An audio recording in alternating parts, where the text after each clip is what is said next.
stop the smugglers permanently. But the mastermind behind it, a mysterious figure named Zahir, was still at work, hijacking heroin shipments bound for established U.S. and European dealers and funneling the money to terror cells. Zahir's New York pipeline was still operational, but no one knew how the heroin got in. And everyone back in this corner of the world, the source of the highly sought-after Persian dope, was terrified of Zahir, though no one knew his last name or what he looked like. Or those who did know were dead.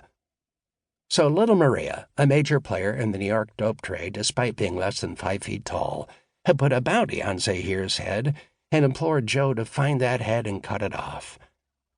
Generally speaking, not even $500,000 would tempt Joe to pop over to Kandahar for a weekend of sunbathing and souvenir shopping, but despite grave misgivings, he felt a certain nagging obligation to close out this business once and for all. Not to mention friends like Gio Caprisi and little Maria are hard people to deny when they come asking a favor, and enemies like Zahir and his New York connections, whoever they were, are dangerous enemies to leave alive.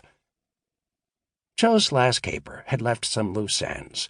For one thing, Maria had really wanted to get her hands on that Persian heroin, which had ended up literally in the wind. $4 million worth tossed out of the car window by Joe's colleague Yelena, who didn't approve of dope. And speaking of Yelena, an ace thief and deadly fighter, she and Joe were a good team at home and on the field, but her own past had caught up with her.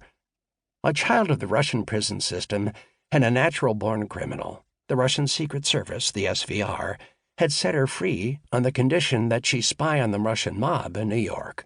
Now, thanks largely to helping Joe, her life was in danger from both Moscow and Brighton Beach, and she had vanished, most likely, Joe figured, never to be seen again. Then there was Donna Samora. Donna was an FBI agent with whom Joe had repeatedly crossed paths, and while their relationship had been strictly professional, she was law, he was crime, she had ended up shooting a terrorist, Heather Kahn, to save Joe, under circumstances the FBI might not understand. Joe had returned the favor by getting rid of the body, and so on.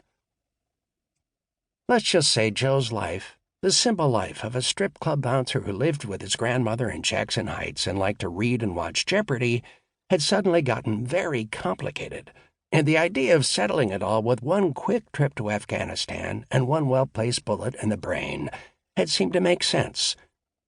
The money didn't hurt either. $500,000 in cash could finance his very simple life for a very long time. "Look," Hamid said, interrupting Joe's thoughts. "Here they come."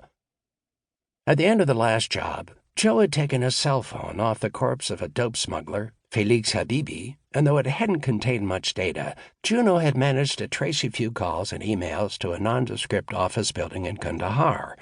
However, all Joe discovered was a bland import-export office owned by Wildwater Corporation, U.S. military contractors.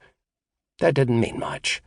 Maybe someone who worked there was involved, maybe just someone who used their Wi-Fi, maybe nothing at all. Then Maria got a tip from her local sources. There was a big exchange going down. A large shipment of heroin processed from these opium fields would be sold to traffickers who would smuggle it to Albania, then on to Italy and the rest of Europe. It was just the sort of target Zahir chose, so Joe and Hamid had driven out in their Range Rover Defender and set up here, Hamid with a pair of high-powered binoculars and Joe with a rifle. Joe was white and lean, in his 30s, in worn desert camo pants and jacket, an old black T-shirt and brand-new sunglasses, his last pair having gotten smashed in a fight at the club. His hair was a bit ragged, and he had a few days' scruff on his chin. Hamid, short and boxy with a heavily muscled upper body, was in jeans, Nikes, and a black hoodie, his hair and goatee freshly trimmed. Hamid was his translator.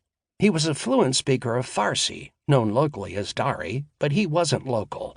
He was from Brooklyn, and a tough, somewhat troubled kid, though not by Kandahar standards. He'd dropped out of school, gotten into some minor scrapes with the law, mostly just fighting and dealing weed or molly, but enough to make him the black sheep of his high-achieving family. This was his chance to make them proud as they were of his older sister, the doctor, or his brother, the social worker.